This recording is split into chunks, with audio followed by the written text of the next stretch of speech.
Olá você, chegando com mais uma edição do PB Desporto, neste sábado 26 de março, com os seguintes destaques. O sorteio dos grupos da Copa Libertadores da América, com a presença dos 8 clubes brasileiros.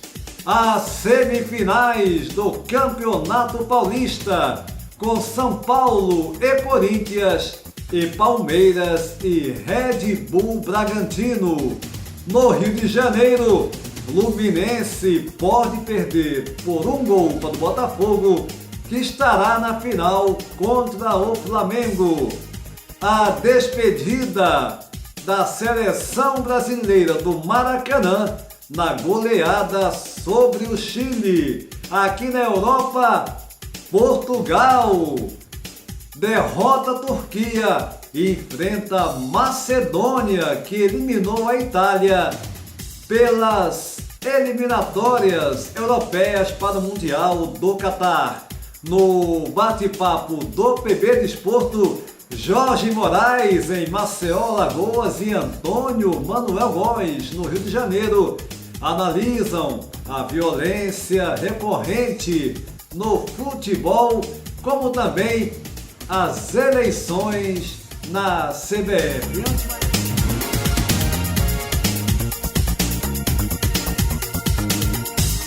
E antes de mais nada, convidando você para se inscrever no nosso canal, deixar o seu like e compartilhar os nossos vídeos em suas redes sociais. Vamos falar daqui a pouquinho, na sequência dessa edição do PB Desporto, da vitória de Portugal, que vai encarar agora a Macedônia do Norte, que eliminou de forma surpreendente a campeã, a última campeã europeia, a seleção italiana, pela segunda vez consecutiva fora de um Mundial. Agora é a hora do nosso bate-papo do PB Desporto. Começo contigo, meu caro Jorge Moraes, aí em Maceió, Alagoas. E o primeiro assunto que iremos abordar aqui é sobre essa violência recorrente no futebol mundial, no Brasil, com uma série de ações, uma série de atitudes, de atos insanos. Recentemente, um ano já começou com violência de tudo que é lado, ataque a ônibus de jogadores, enfim, uma pressão, atos totalmente deploráveis. Como é que você analisa esses casos recentes de violência no futebol, sobretudo no Brasil? Hein, Moraes? Um abraço. Olá, Júnior, um forte abraço para você, um abraço para o Antônio, Manuel e todo mundo que está ligado aqui no PB Desporto. Realmente, o assunto que você traz aqui para debate no programa é muito preocupante, essa questão da violência. Violência em todos os sentidos aqui no Brasil. A gente sabe que no mundo todo, no futebol, por exemplo, tem problemas. Tem gente que briga, tem gente na torcida que também apronta, tem clube que dentro de campo o jogador age com um pouco mais de violência. Mas na Europa, principalmente, tem a questão exatamente da pena, da penalidade que é aplicada. Não fica só no dia da discussão. Há uma penalidade que é imposta para jogadores, técnico de futebol, dirigente de futebol, e que você sabe que eles lá vão ser obrigados a cumprir. Aqui no Brasil não. Todo jogo Grêmio Internacional, eu não me lembro de um jogo Grêmio Internacional que não termine, que não acabe em pancadaria. Ou acontece durante o jogo ou quando termina o jogo, quando os jogadores se encontram na saída para os vestiários do estádio. É lamentável, a gente vê briga a todo instante de torcedores do lado de fora do estádio. A gente vê briga em São Paulo, quando de um jogo, por exemplo, entre Palmeiras e Corinthians, Corinthians e São Paulo, sempre acaba em confusão por parte dos torcedores e ninguém toma uma providência. nem tomam uma providência quando acontece um fato envolvendo as torcidas, nem a providência é tomada pelas autoridades do futebol e também de fora do futebol com relação a essa confusão generalizada entre jogadores dentro de campo, especialmente o que a gente vê como uma rotina nos jogos entre Grêmio e Internacional, viu, Júnior? Moraes, a violência no mundo do futebol passa por uma série de coisas. No Brasil, você citou aí alguns exemplos, né? As organizadas, a violência em campo, fora dele, e passa pela falta justamente de punição. A impunidade prevalece. A gente fala no Brasil porque aqui na Europa você vê quando ocorre atos de violência, quem cometeu, né, se foi uma pessoa, se foi um grupo, enfim, eles são punidos, normalmente são punidos. No Brasil, o máximo, o que a gente teve de mais rigoroso até hoje, e pegando o exemplo do Rio de Janeiro, foi a proibição das ditas organizadas mais violentas de entrarem no estádio. Eu vejo inclusive alguns canais de YouTube aí com as pessoas que participam, né? Claro, né? Pessoas que já fizeram parte de torcida ou que fazem parte, protestando que é um absurdo. Não é um absurdo, não. Torcedor que se une a outros, não importa se em organizadas, enfim, em grupos ali que não são necessariamente um grupo organizado, uma torcida organizada como se conhece, fazendo atos insanos, é totalmente recriminável. Não tem que deixar esse pessoal impune, não. Tem que haver punição severa contra esses covardes que acham que podem fazer tudo o que querem. Aliás, eles fazem isso porque não há realmente punição. Não há punição. Enquanto não houver punição, não houver medidas rígidas, essa violência insana vai continuar no futebol do Brasil, de modo geral, mas do Brasil de forma mais forte. Para você no Rio, Antônio Manuel Góes, a sua opinião, não é a primeira vez que a gente aborda esse assunto aqui, já perdi a conta, mas diante de tantos casos, é sempre bom a gente voltar a falar desse assunto e exigir medidas sérias. E aí, Antônio Manuel Góes, no Rio de Janeiro, a sua opinião? Júnior, Moraes e gente conectada no PB Desporto. Seguramente a trágica lembrança do 29 de maio de 1985 em Heysel, na Bélgica, na decisão da Liga dos Campeões Europeus entre Liverpool e Juventus da Itália, quando a horda dos hooligans, torcedores da equipe inglesa, provocou a morte de 30 pessoas e mais 600 feridas, boa parte delas gravemente feridas, nada disso serviu para alertar as gerações em torno da violência já institucionalizada no futebol, no Brasil e no exterior, em particular em nosso país, em que o primado da violência também institucionalizada, porque tudo isso decorre do CNPJ e do endereço de sede social, que todo esse arcabouço violento dispõe para funcionar livremente com a certeza da impunidade. Tudo a partir das tais torcidas organizadas. Seguramente, o torcedor não depende de uma instituição organizada em que ele paga como associado para ir ao estádio com a camisa do clube. Ele vai, independentemente de qualquer organização, para que isso ocorra.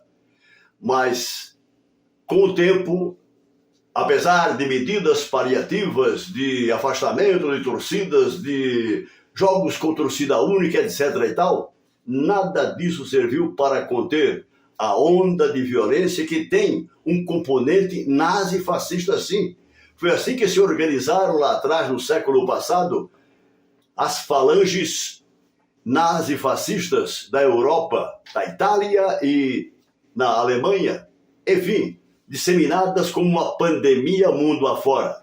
Os fatos recém-ocorridos aqui no Brasil deixam bem claro que tudo ocorre exatamente pela certeza da impunidade.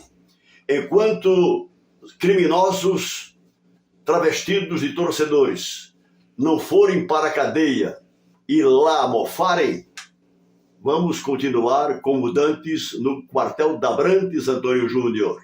Verdade, Antônio Manuel Gomes. Enquanto a impunidade, como eu falei para o Jorge Moraes, continuar e não houver punições que de fato, de imediato pelo menos, amenize e muito essa situação, na verdade que combata de uma vez por todas essas insanidades, nada vai mudar. Enquanto, como você falou aí, não mofarem nos presídios, não mofarem mesmo, não forem condenados e ficarem afastados do convívio social, isso não vai mudar. Agora é bom lembrar, né, que tudo isso também, essas organizadas, e eu posso falar, eu conheço muito bem, eu posso falar de conhecimento, né, do Maracanã ali, dos jogos no Maracanã, né, e também trabalhando, né, enquanto jornalista fazendo coberturas de jogos no entorno do Maracanã e de outros estádios, naquela chamada pré-hora, e de saber muito bem do que eu estou falando com conhecimento de causa. Enquanto você tiver dirigentes, hoje em dia, ok, ao que parece a maioria está tentando não ter mais esse vínculo com as tais organizadas, mas a verdade é que tudo começou a partir dali. E claro, quem fazia parte das organizadas, quem comandava, achava normal, achava maravilha, né? Receber ali uma ajuda, né? Para viagens, para caravanas e tudo mais. Mas não tem que ter essa ligação, ainda mais no futebol moderno de hoje. Não adianta vir com esse papo, né? Alguns torcedores, inclusive de organizadas, ou que simpatizam, ou que fizeram parte, que a torcida tem que ser próxima. Não tem que ser próxima a nada. O torcedor tem que estar no estádio apoiando ali, tudo bem. Ele tem a paixão pelo clube, é a paixão dele. Agora, de ter essa intimidade com o clube, né, que leve justamente a isso, a achar que eu sou amigo, tenho uma relação boa e posso, na hora que o time for mal, reclamar porque eu tenho intimidade, posso exigir. Não. O torcedor tem que ficar apenas ali na arquibancada, nas cadeiras, enfim, torcendo, criticar, vaiar, sim, se for o caso, se protestar, fazer o protesto dele, mas ali. Não ir para aeroporto tentar agredir jogadores ou tentar invadir CT. Né? Não tem que ter isso não, e ponto final. É assim, o futebol de hoje, ainda mais agora com os clubes virando SAF, tem um dono, sim, isso vai acabar totalmente, não tem essa. Gostem alguns ou não dessa realidade, ponto final. Mas o segundo assunto que eu quero abordar com vocês agora é a eleição do Edinaldo Rodrigues, o novo presidente da CBF, né? Ligado aí àquele grupo de Ricardo Teixeira e tantos outros, Del Nero. Começo contigo, Moraes, como é que você viu essa eleição na CBF, hein, Moraes? Júnior, eu confesso a minha ansiedade como uma mudança generalizada aqui na gestão do futebol brasileiro. A CBF acaba de ter eleito seu novo presidente. Era o interventor, Edinaldo Rodrigues, que há 18 anos vive metido com o futebol. Só de Federação Baiana, ele ficou lá 15 anos. E agora foi eleito para um mandato à frente da Confederação Brasileira de Futebol. Me preocupa muito o futuro do futebol brasileiro se a gente não criar rapidamente a liga no nosso futebol. A liga, para mim, será a salvação, a saída dos clubes e especialmente das competições que a gente tem em disputa aqui no cenário nacional. Eu não acredito num futuro bom com esses dirigentes que estão à frente da CBF. E você vê que até na eleição da CBF, um intruso como esse Gustavo Feijó, que é alagoano, foi presidente da Federação Alagoana de Futebol, ele quis até se intrometer para tumultuar o processo eleitoral. Não defendo o Edinaldo Rodrigues não, mas acho que seria muito pior o futebol brasileiro com o Gustavo Feijó.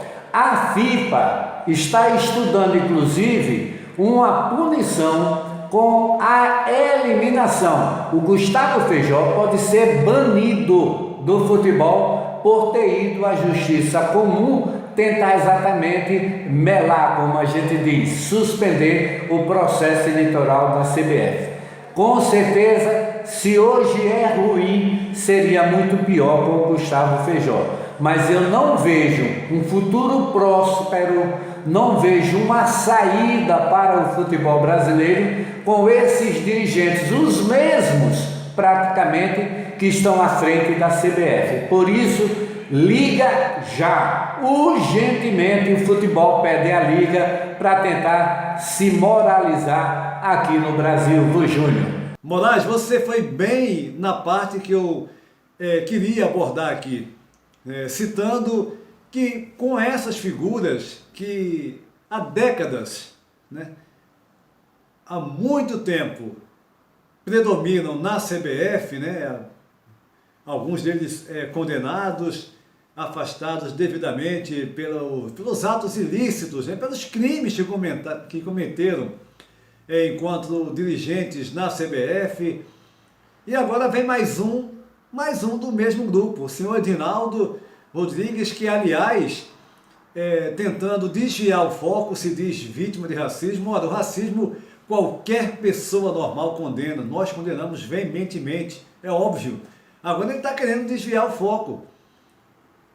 Muitos anos, como você bem citou, na Federação Baiana de Futebol, com polêmica, com críticas de irregularidades, e agora ele vem com essa. É mais um, e é por isso que eu digo, enquanto uma liga não for criada, os clubes serão reféns da CBF, das federações, todas na essência com figuras deploráveis. Para você, aí no Rio de Janeiro, Antônio Manuel Góes, a sua opinião sobre essa eleição do senhor Edinaldo Rodrigues. Ora, mais do mesmo, e sempre para pior. Edinaldo Rodrigues Gomes, 54 anos, de Vitória da Conquista, onde foi presidente da Liga de Desportos Terrestres da cidade baiana, está há 26 anos, quase a metade de sua vida, exatamente na Federação Baiana de Futebol, desde diretor a presidente, e na presidência no curso de 19 anos. Contador de profissão, pelo visto, ele não teve oportunidade de exercer como ganha-pão a profissão para a qual se formou na Universidade Federal da Bahia, em sua Faculdade de Ciências Contábeis. Na realidade, o senhor Edinaldo Rodrigues, agora alçado à presidência da CBF, vem de toda uma história de compadrismo com quem? Ricardo Teixeira, José Maria Marim, Del Nero e, recentemente, Rogério Caboclo, a quem substituiu na sequência da passagem do tal Coronel Nunes do Pará, outro vice-presidente da CBF, que entrou em lugar quando o Caboclo foi defenestrado por conduta indecorosa e corrupção na Confederação Brasileira de Futebol, com assédio sexual comprovado a uma funcionária da entidade. O que representa o senhor Edinaldo Rodrigues? Ele agora diz que está sendo atacado virulentamente por ser negro. Ele não é negro especificamente. Vamos ser bem claros. Ele é um descendente de indígenas pela sua compleição física. E uma coisa não tem nada a ver com a outra, pode ser branco, preto, vermelho, amarelo, qualquer cor. A questão não é de cor. a questão é de raça, a questão é de comportamento, a questão é de caráter, a questão simplesmente é de compromisso com aquilo que representa o espaço do futebol, que não pode ser um meio para que as pessoas se locupletem com tudo que é gerado no futebol e transformem o futebol no Brasil numa grande instituição criminosa. Desculpem, mas hoje, nesta sexta-feira, temos que ser por demais amargos, desde as torcidas organizadas à violência no Brasil, do primeiro bloco até este, em que, infelizmente, temos que repetir mais do mesmo. Edinaldo Rodrigues é uma sequência de Ricardo Teixeira, Del Nero, José Maria Marim e Rogério Caboclo Antônio Júnior. Antônio Manuel Góes, a verdade é que, como eu disse para o Moraes, a criação de uma liga iria resolver toda essa situação. A gente até conversou em off, dizendo que numa criação da liga, a CBF estaria totalmente sem força nenhuma mais. Né? Ela não teria mais domínio sobre os clubes. A verdade é essa. Os clubes ficam subservientes à senhora CBF. A mesma coisa se aplica a essas federações. A gente sabe muito bem, repleta de oportunistas que ficam anos, né, só mamando ali e em proveito próprio, pegando os benefícios, né, do nome, do cargo, presidente da federação tal, presidente da CBF, diretor e por aí vai. Essa laia precisa ser excluída do mundo do futebol. A verdade, de forma bem clara, direta, é essa. Antônio Manuel Góes, no Rio de Janeiro, e Jorge Moraes, em Maceió, Alagoas, aqui no Bate-Papo do PB Desporto. As notícias do PB Desporto, daqui a pouquinho iremos falar sobre a Libertadores da América, que chega na sua fase de grupos. Os torcedores de Flamengo, Palmeiras, Atlético Mineiro, Corinthians, Red Bull Bragantino, enfim, todos os times brasileiros presentes, as oito equipes presentes nessa fase de grupos da Libertadores. Daqui a pouquinho vamos passar todas as informações, como também estadual do Rio de Janeiro, Fluminense a um passo de se garantir na final com o Flamengo e muito mais informações, porque agora vamos falar da seleção portuguesa. Portugal, que na noite dessa quinta-feira, 24 de março, ganhou da Turquia jogando aqui no estádio do Dragão, no Porto, 3-1 para Portugal, que esperava, né, encarar a seleção da Itália na próxima fase. Não há como negar isso. A Itália é ampla favorita no jogo contra a Macedônia do Norte, jogando em casa. A Itália deu 32 chutes a gols contra apenas 4 da Macedônia do Norte, que no finalzinho, já nos 92, já nos acréscimos da segunda etapa, marcou o seu gol e eliminou a Itália, segunda vez consecutiva que a Itália fica fora de um Mundial. Ou seja, Portugal vai encarar a seleção da Macedônia do Norte. Portugal que eliminou a Turquia com grande atuação de Otávio, o brasileiro naturalizado português, jogador do Futebol Clube do Porto, que deu uma assistência e marcou outro gol.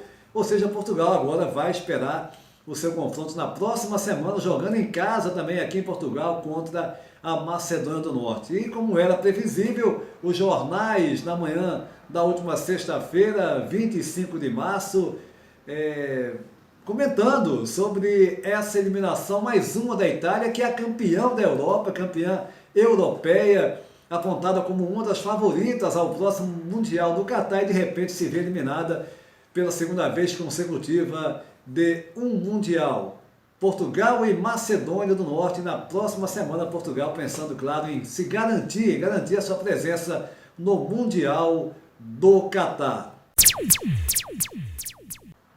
Botafogo e Fluminense voltam a se enfrentar o jogo da segunda mão nesse final de semana no Maracanã. O Fluminense, que no jogo da primeira mão jogando na casa do adversário Botafogo no Engenhão, derrotou por 1-0, o jogo do Botafogo foi melhor, criou mais chances, mas o Fluminense fez o gol da vitória e tem a vantagem de 2 empates por ter feito a melhor campanha no campeonato e agora, tendo vencido o primeiro jogo por 1-0, pode perder até por um gol que estará na final da competição contra o Flamengo, que eliminou o Vasco. Já no estadual paulista, o Paulistão, o Corinthians, que eliminou o Guarani nos penais, 7-6 após empate 1-1. Vitor Pereira elogiou a equipe pela primeira etapa, mas reconheceu que o Corinthians caiu após sofrer o gol de empate.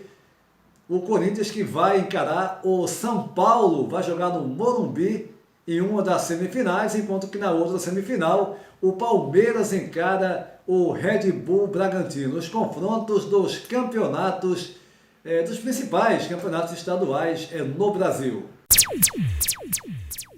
E a Copa Libertadores da América teve o sorteio da fase de grupos nessa última sexta-feira, 25 de março, com as 8 equipes do futebol brasileiro presentes.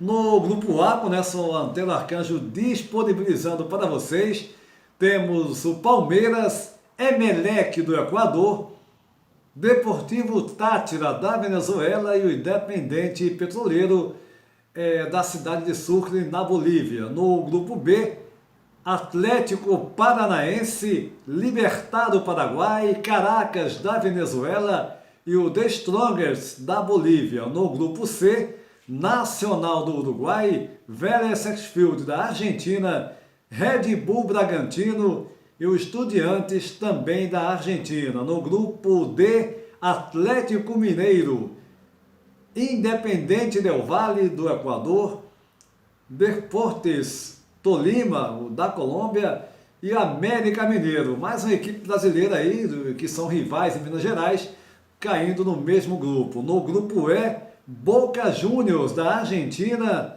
Corinthians do Brasil, mais uma equipe brasileira, Deportivo Cali da Colômbia e o Always Red da Bolívia. No grupo F, River Plate da Argentina, Colo-Colo do Chile, Alianza de Lima do Peru e a equipe do Juan Pablo Voivoda, o Fortaleza.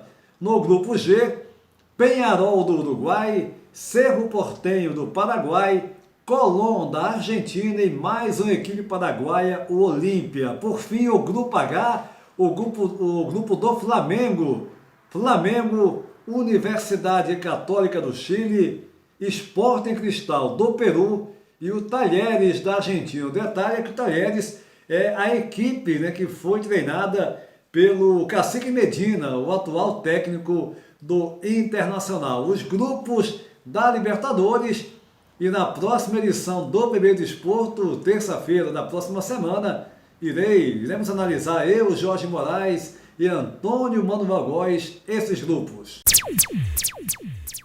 E a seleção brasileira que derrotou o Chile na despedida do Maracanã, o último jogo no Maracanã antes do Mundial do Catar, venceu por 4-0 o Chile, com 2 gols em cada etapa. No primeiro tempo, Neymar de pênalti e Vinícius Júnior.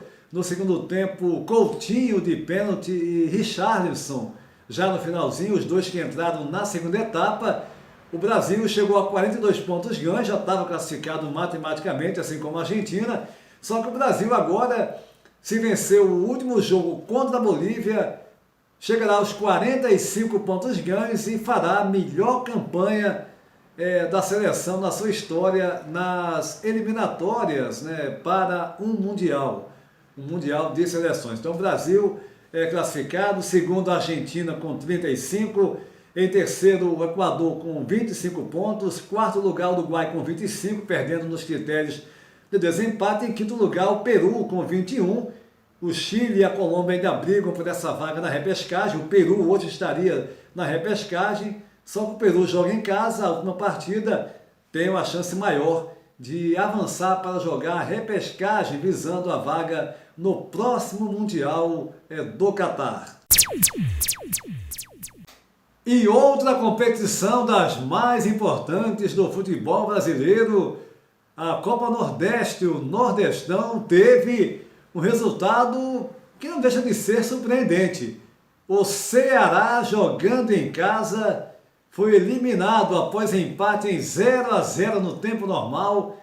Perdeu para o Clube de Regatas Brasil CRB de Maceió, Alagoas por 4-3. O Ceará, que é considerado, junto com Fortaleza, as duas grandes equipes do momento do futebol do Nordeste brasileiro.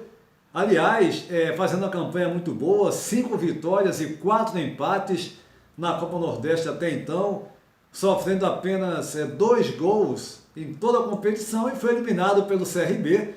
Claro, fez uma boa partida também, segurou o empate em 0-0 e nos penais 4-3 para o CRB. Aliás, vou colocar aqui o gol, a narração da conquista do CRB, da vitória nos penais do meu amigo, um dos maiores narradores do rádio alagoano, que eu trabalhei, tive o prazer de ser colega, não atuando na mesma rádio, mas trabalhando ali nos jogos, nesse período que eu lá trabalhei em Alagoas. Meu amigo César Pita, no pique, com seu grande talento, narrando essa classificação do CRB em cima do Ceará. Atenção! Se perder o Galo passa, se fizer tá tudo empatado novamente. Atenção ali no Paraíba, quem se encaminha para ela, vem para batida, bateu. Diogo pegou! Diogo Silva! Herói de novo! Diogo Silva classifica o Galo para as semifinais da Copa do Nordeste! Diogo Silva gigante outra vez nas penalidades máximas e no jogo, no tempo normal, pegou bonito no canto esquerdo. Que defesaça do Diogo Silva! Tá aí o nosso César Pita, amigão da galera, um dos maiores do rádio alagoano, um amigo que eu convivi na época trabalhando lá em Maceió, Alagoas, e um dos grandes, além de gente finíssima. Aliás, no momento que gravamos essa edição do PB Desporto, a informação que o técnico Thiago Nunes foi demitido no Ceará após essa eliminação para o CRB, para o Clube de Regatas Brasil. Thiago Nunes não é mais o técnico, mais um, a dançar essa dança dos técnicos, não comanda mais a equipe do Ceará. O PB Desporto vai ficando por aqui, convidando você para se inscrever no nosso canal, deixar o seu like e compartilhar os nossos vídeos em suas redes sociais. Lembrando, nesta segunda-feira tem mais uma edição, a segunda do novo programa do canal PB Desporto, o Apaixonados por Corrida. A todos um abraço e até a próxima!